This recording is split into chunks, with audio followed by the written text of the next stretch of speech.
J'ai eu deux enfances. La première, c'est celle de Sétif, en Algérie, où jusqu'à 18 ans, j'étais chez moi, avec mes parents, avec mes copains, etc.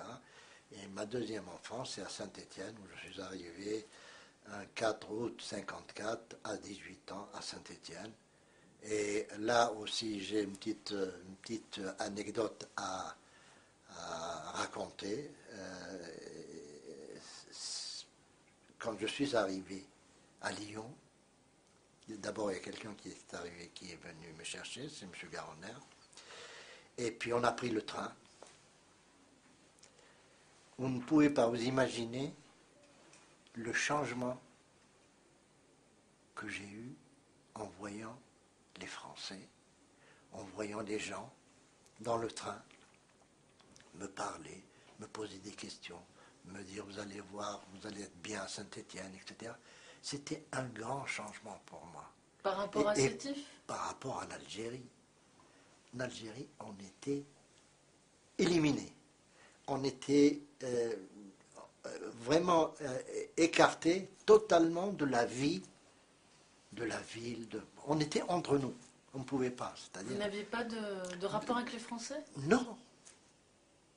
Alors, pour moi, c'était quelque chose de nouveau, quelque chose de magnifique. Et c'est pour ça que j'ai énormément d'affection pour Saint-Étienne, puisque je suis arrivé à 18 ans, donc j'étais un petit peu un bleu, comme on dit. Et c'est pour ça que j'ai la cravate de l'AS Saint-Étienne. D'accord. Justement, vous soulignez cette différence, ce choc qu'a été pour vous de venir en France pour intégrer l'équipe première de Saint-Étienne. C'était différent donc de l'Algérie et l'Algérie de votre enfance. Juste quelques mots sur votre première jeunesse, celle de votre enfance. Vous grandissez donc à Sétif. Vous avez quel âge le jour du 8 mai 45? 9 ans. 9 ans, et là aussi, j'en ai vu des choses. Hein. J'en ai vu, étant donné que j'étais un petit peu dans un quartier qui était en dehors de la propre ville de Sétif, et on était entouré de champs, voyez.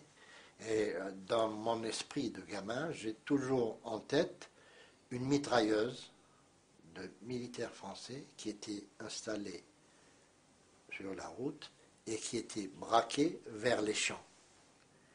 Et chaque fois qu'il y avait quelqu'un qui se levait, un Algérien qui se levait, il le mitraillait. Et ces gens-là, c'était un jour de marché, et ils étaient venus à Sétif pour vendre leur bétail, etc. Donc ils n'avaient aucune idée de cette soi-disant révolte, etc. Et c'est pour ça que je dis que, disons, il y a eu provocation ce jour-là de la part des colons. Enfin, moi je les appelle les colons parce que finalement, même en Algérie, quand il y a un instituteur ou un médecin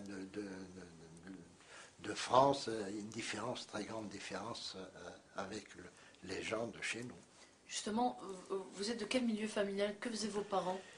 Eh bien, vous voyez, j'étais d'un milieu assez aisé parce que mon père était inspecteur de police. Donc j'étais finalement peut-être privilégié par rapport aux autres, mais non. J'étais vraiment mis dans le même sac et j'ai vécu une jeunesse assez difficile, avec bien sûr le contact des gens, le contact et encore une fois, j'étais d'un milieu aisé, j'aurais pu aller jouer avec l'équipe française. J'ai joué avec l'équipe de Sétif. Oui, parce qu'il y avait l'équipe musulmane, Et l'équipe européenne. Et entre parenthèses, l'équipe musulmane était obligée de mettre un F à son appellation français. Donc c'était l'Union sportive française de Sétif. Voilà, donc avec le temps, et puis les jeunes ne peuvent pas comprendre cette situation parce que, bon, pour eux, le monde est grand, il n'y a plus de... mais je voudrais revenir à ma première impression sur les Français de France. Malheureusement, ce que je ressens maintenant, à l'heure actuelle, c'est exactement la même démarche que je ressentais à Sétif en 1954. C'est triste, c'est malheureux de dire ça, que j'ai la même réaction. Vous voyez, quand vous êtes à côté d'un voisin, il vous dit même pas bonjour, il vous regarde même pas. Donc ça, c'est quelque chose qui me touche à l'heure actuelle et qui me chagrine un petit peu. Je voudrais que peut-être cette action de cette association pourra éventuellement un petit peu ouvrir les yeux à des gens qui malheureusement ont une approche très négative du problème. Justement, donc, si on revient juste au football, donc, vous fréquentez l'école, vous faites des études, comment vous venez au football en fait? Bon, de toute façon, je viens au football comme tout Algérien, dans les quartiers, dans les rues. On jouait dans les rues, on jouait dans les quartiers, etc. Bon, l'école, c'était aussi là spécial, parce que finalement, il y avait l'école indigène et l'école française. Vous voyez, encore une fois, cette amalgame qui était fait. Donc, j'étais bon élève, bon élève. Et malheureusement, l'instituteur qui était pied noir nous a matraqués, m'a fait dégoûter l'école.